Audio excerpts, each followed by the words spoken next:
recompensa en abundancia. Él trae a la familia, a las casas, a los hogares, trae bendición. Cuando uno se acerca a Dios, que sepa que el Señor lo encuentra, lo busca, lo llama y lo trae a su redil. Y su palabra, una de sus promesas en su palabra es que ninguno de sus hijos mendigará. Amén. Amén.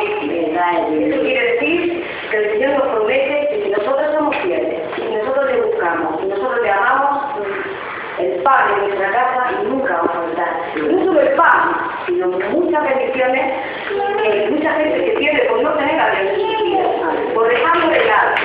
Hay muchas personas que piensan que el Señor es solamente, yo le doy el claro el domingo, voy a la iglesia, le rezo los Padre Nuestro y con la misma regularidad se haya cumplido. No, el Señor quiere algo más de ti.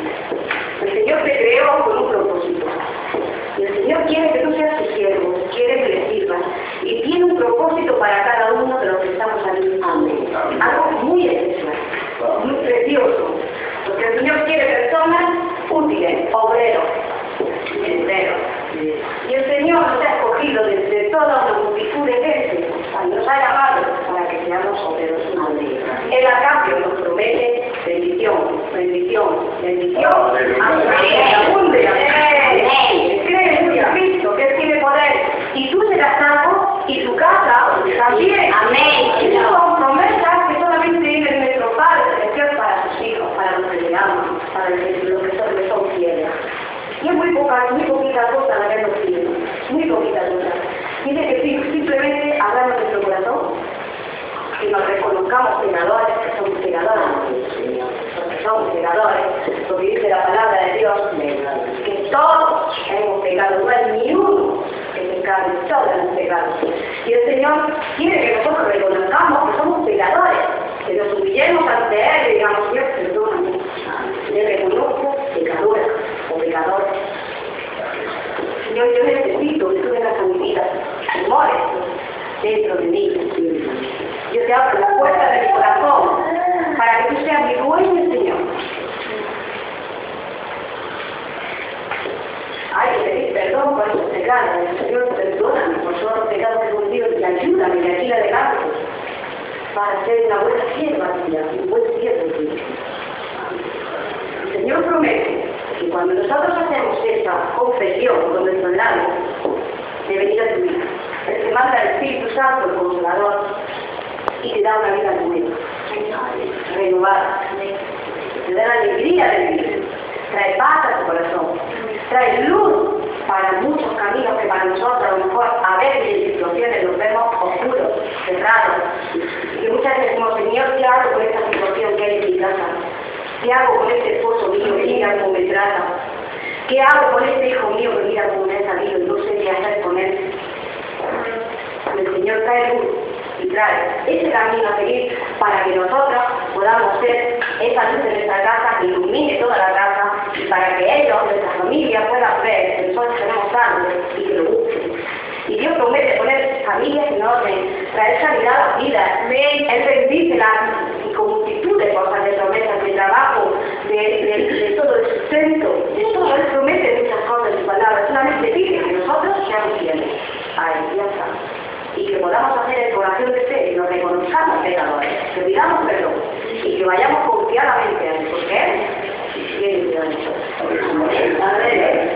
Bueno, yo me estaba pidiendo al Señor en este día, porque el pastor me pidió ayer que trajera palabra, y bueno, el Señor pues no tenía nada preparado aquí, había hecho algunos estudios, bueno, como siempre, había estado leyendo la palabra, y había muchas cosas que me habían hablado, y había muchas cosas que el Señor, palabra de Dios, y es palabra de vida, que trae un fruto tremendo cuando uno la coge para sí.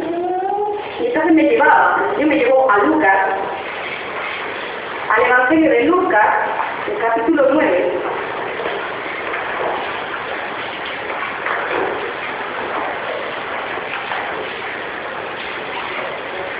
Es que llevo gafas, no puede ser, ¿eh?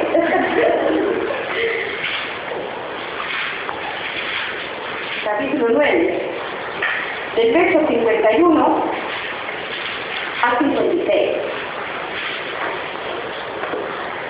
Y dice así la palabra del Señor.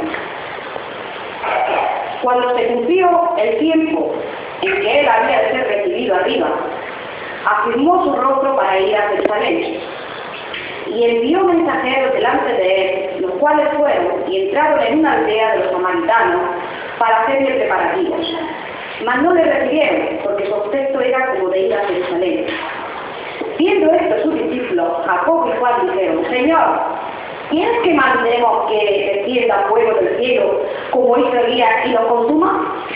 Entonces, volviéndose a él, los reprendió diciendo: Vosotros no sabéis de qué espíritu sois, porque el Hijo del Hombre no ha venido para perder las almas de los hombres, sino para salvarlas. Y se fueron por otra aldea. Está hablando cuando Jesús, en la última etapa de su vida, que era el año de pasión, la pasión de Cristo, se encaminaba hacia Jerusalén y iba con dos de sus discípulos atravesando la aldea de los samaritanos.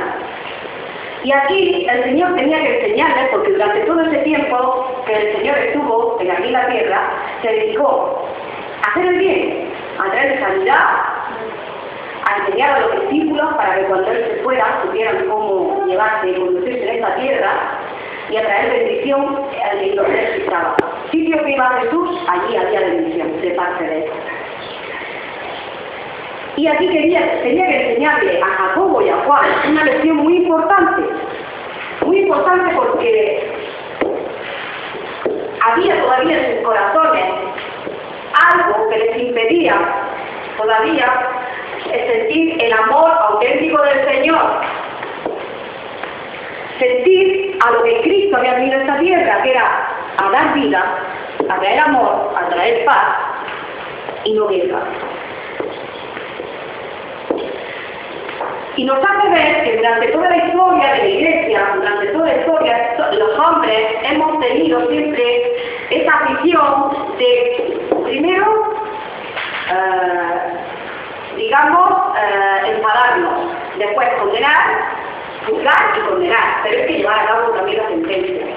Como aquí los apóstoles querían hacer con los samaritanos, dice que no lo habían dejado pasar por la aldea, y ellos ya querían quemarlos vivos. Decían, esto, a quemarlo a la hoguera. O sea, ya es algo natural del hombre de siempre juzgar, y no solamente juzgar, sino sentenciar y llevar a cabo su sentencia, ¿verdad? Y Jesús quería que sus apóstoles aprendieran que no, esto no era el camino. Esto no era lo que Él había pretendido desde que llegó a esta tierra, el mensaje que Él quería dejarnos, ¿no? Que no era ni con espada ni con el ejército, ¿no? Sino con el espíritu de Dios, con amor. Y es que el espíritu de persecución y de fanatismo es contrario. Eso es contrario al espíritu de Dios, de Cristo. ¿Amén? Amén. Amén. Pues eso es lo que Jesús quería mostrarle, ¿no? Que de fanáticos nada, de religiosos tampoco. Y de persecución menos todavía. Y dice que en el versículo 51, dice que cuando se cumplió el tiempo en el que él había de ser recibido arriba, afirmó su rostro para ir a Jerusalén. Jerusalén era el sitio donde Jesús sabía que era su hora para morir en la cruz por todos nosotros, porque Jesús sabía lo que le esperaba al llegar a Jerusalén. Él sabía que lo iban a juzgar, que lo iban a crucificar, que lo iban a apalear, que lo iban a injuriar, que lo iban a escupir, que le iban a hacer un sinfín de aberraciones. Pero él tenía su mirada puesta en la bendición que nos iba a dejar a todos nosotros, porque por esa muerte nosotros tenemos entrada al cielo. Tenemos perdón de pecados por esa sangre derramada en esa cruz. Y su mirada, la mirada de Jesús, no estaba puesta en lo que iba a padecer, sino en la gloria venidera que iba a dejarnos con nosotros. El mensaje de salvación, el mensaje, ¿no?, de liberación, el mensaje de la entrada al cielo que tenía para todos nosotros. Y con esa mirada puesta, él enfrentó, dice que iba camino a Jerusalén con firmeza. No iba desalentado, no, iba contento, iba alegre, iba dichoso, animado, gozoso, ¿no? Porque él sabía que no iba a ser derrotado abajo, sino que iba a ser recibido arriba y con gloria. Amén. Y eso es lo que tenemos que pensar nosotros, que cuando nosotros partamos de esta tierra, cuando nosotros muramos, nos espera algo glorioso allá arriba. Dice la Escritura, la palabra de Dios dice que nos esperan cosas que el hombre jamás ha podido imaginar por su cabeza, ni siquiera en sueño ha podido imaginar la gloria y las cosas preciosas que nos esperan cuando estemos en la presencia del Señor, ¿no? Entonces, con esa mirada, sabiendo que la promesa de Dios es cierta, que cuando nosotros partamos de esta tierra vamos a estar con Él, tenemos que tener esa vista puesta en eso, no tener miedo a la muerte, no tener miedo a la muerte. Que el Señor nos lleva a estar en su voz y en su presencia. Y eso es precioso porque yo no me lo puedo imaginar. ¿Qué es lo que tiene Dios preparado para sus hijos allí, ¿no? Para cuando lleguemos a su presencia? Precioso. Sin miedo, ¿no? Yo digo, porque yo era una persona temerosa, era muy temerosa, yo tenía temor al pánico, a sufrir, al sufrimiento físico y a la muerte, porque yo decía, madre mía, qué miedo, qué terror, cuando vi me metan ahí en el nicho ese ahí, y estaré viva y muerte, y si me despierto, y un miedo y un pánico, y cuando yo empecé a ver las promesas de Dios en la palabra, lo que Él me tenía prometido, y el descanso que me iba a dar cuando yo estuviera en su presencia, yo dije, Señor, gracias, ¿no? Porque es que ese miedo que había en mí, ese terror, yo sé a dónde voy, ahora sé dónde voy, y sé que es lo que va a pasar con mi vida, que el día que yo parta de aquí, y sé que cuando esté en su presencia tú vas a hacer algo, me vas a dar cosas maravillosas, preciosas, que mi mente no alcanza, ni siquiera imaginar, y ahí me quitó a mí el miedo a morir. Y es precioso que tengamos esta seguridad, que cuando partamos de aquí, vamos a su presencia, que no nos vamos a quedar allá abajo, vamos a ser recibidos arriba en gloria. Igual que Jesús puede recibir arriba y nosotros también, porque esas son sus promesas. Y así tenemos que tomarlas. En el verso 52 podemos ver lo mal que se portaron los samaritanos. Pero los samaritanos de una cierta aldea, no era toda Samaria, las que lo recibieron, no quisieron recibirlo, ¿no? Era un grupo de samaritanos que lo quisieron recibir a Jesús. Jesús dice que se portó cortésmente con ellos porque mandó a los discípulos delante de él con mucha cortesía para que prepararan sitio para descansar Jesús y sus discípulos. Es así que lo pone, ¿verdad? Dice que los mandó. ¿Dónde está? Y envió mensajeros delante de él, los cuales fueron y entraron en una aldea de los samaritanos para hacerles los preparativos para dormir, para comer y demás. Y uno se pregunta, ¿por qué estos samaritanos no quisieron recibir a Jesús? Si 2 años antes había estado con ellos precisamente, y los mismos samaritanos me habían dicho, no te vayas, quédate con nosotros, qué bendición. Porque no sé si conocéis la historia de la mujer samaritana con Jesús en el fondo, ¿no? Cuando dijo dame de beber, la historia no sé si la había oído o la habéis leído, ¿no? Pero es muy bonita, ¿no? Y es muy interesante. Y os animo a que si no la sabéis, que la busquéis en vuestras casas y que podáis leerla, ¿no? Es muy buena. Entonces uno no se entiende por qué estos samaritanos no quisieron entrar a Jesús cuando 2 años antes había llevado una bendición tremenda allí a Samaria. Seguramente serían un grupo que o bien no conocían a Jesús, o bien no sabían lo que había hecho Jesús. Lo que sí había era mucha rabia entre los samaritanos y el pueblo judío. Y eso hacía que este grupo de samaritanos no quisieran verlo a los judíos.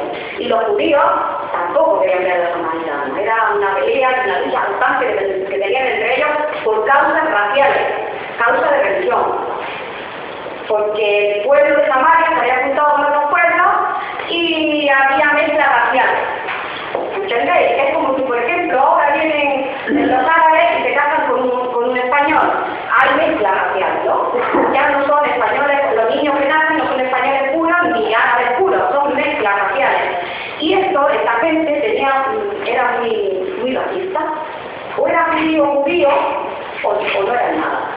Entonces le tenían rabia a los samaritanos y los samaritanos no querían llegar a los judíos judíos, porque ellos no eran aceptados por los judíos. Había un conflicto ahí, que algún día entraremos más de lleno en esas discusiones, y en esas cosas, pues la verdad, pues yo entiendo que no se entiende, ¿no? Que no se entiende el por qué esas rayas tenían entre ellos. Pero si nos vamos a Juan 4:9, en Juan 4:9,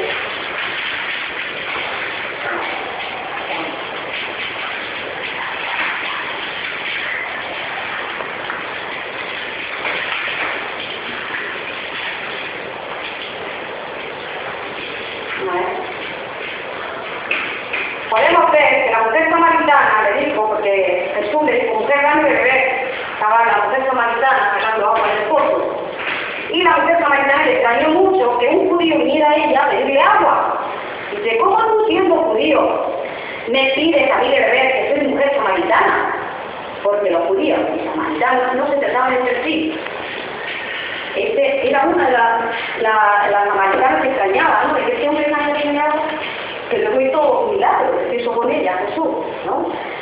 Pero había ahí cosas profundas, de raíces profundas, que impedían que tuvieran esa comunión y porque en aquel entonces el tener en tu casa pegado a personas que iban de paso era un honor recibir gente en tu casa, ¿no? Se trataban como a reyes. Entonces por eso se entendía que en este caso Jesús lo trataba de esa manera, ¿no? Y en Juan 1:11, vamos a leerlo porque fíjate lo que se perdieron, es que es tremendo, ¿no? Es tremendo porque Juan 1:11 nos dice la palabra, dice, a los suyos vino y los suyos no le recibieron, rechazaron a Jesús. Él vino primero al pueblo judío y estos samaritanos eran medio judíos, porque tenían, ya hemos dicho antes, que había la raza mezclada, los judíos y otros de otros países. Entonces no eran puros judíos, pero Jesús vino por ellos también. Sin embargo, esta gente les cerró las puertas, no quisieron saber nada de Jesús, con la de bendiciones que podían haber accedido a recibir al mismo Dios en su aldea. Porque había sido una bendición detrás de otra, de sanidades, de milagros, de prodigios, porque eso es lo que iba haciendo Jesús cuando estuvo aquí, eso es lo que iba haciendo, el bien. Y esto, por lo despreciaron. Así que en el verso 54 dice que Jacobo y Juan se enfadaron, pero no fue poco el berrinche que pillaron, porque no podían entender que uno, miserable, samaritano, porque no podían ni ver, le negaron la entrada al mismo Dios que iba haciendo milagros, iba haciendo el bien por todos lados, y estos tipos tenían que dejarlo ni siquiera pasar, y por mitad de la ciudad, vamos, que le negaron el paso de ver. Y se enfadaron muchísimo, ya querían pegar después. Pero no a este grupo, sino que les decían, bueno, que nada, toda la cámara entera, venga, hombre, claro, qué rabia, ¿no? Era la que se podía ver que todavía había corazones hacia las personas. Había algo recomendable en esta actitud de ella, cuidado, porque hay que sacar lo bueno, pero también había cosas malas de parte de ella. Bueno, porque tenían una gran confianza en el poder que sabían que habían recibido de Dios. Cuando Jesús los mandó a los 12 discípulos de ir por todas las aldeas, ¿no? Y ir predicando el Evangelio, Él les dio el poder para curar enfermos, para echar fuera demonios, para todas esas milagros. Y estos dos apóstoles sabían que ellos habían recibido ese poder de parte de Dios para hacer grandes milagros, grandes cosas. Fijaros que incluso sabían que si ellos pedían que descendiera fuego del cielo, iba a descender fuego del cielo. Tenían esa seguridad. Y es que Dios a sus hijos los llena de bendiciones. Y los hijos de Dios, en el nombre de Jesús, pueden hacer muchos milagros, ¿verdad? Muchas cosas sobrenaturales que vienen de Dios, solamente vienen de Dios. Amén. Amén. Segundo, tenían un gran celo por su maestro. Mostraron un gran celo por él. Y se sintieron fatal cuando vieron que lo habían menospreciado. Pero bueno, pero si este hombre, si Jesús va haciendo el bien por todos lados, sanando a gente, ¿por qué no lo dejan entrar? Si lo único que viene a hacer el bien, Él no viene a decir nada, Él no viene a que me den nada, Él viene a bendecir. ellos mostraban un gran celo y querían manifestarlo de esa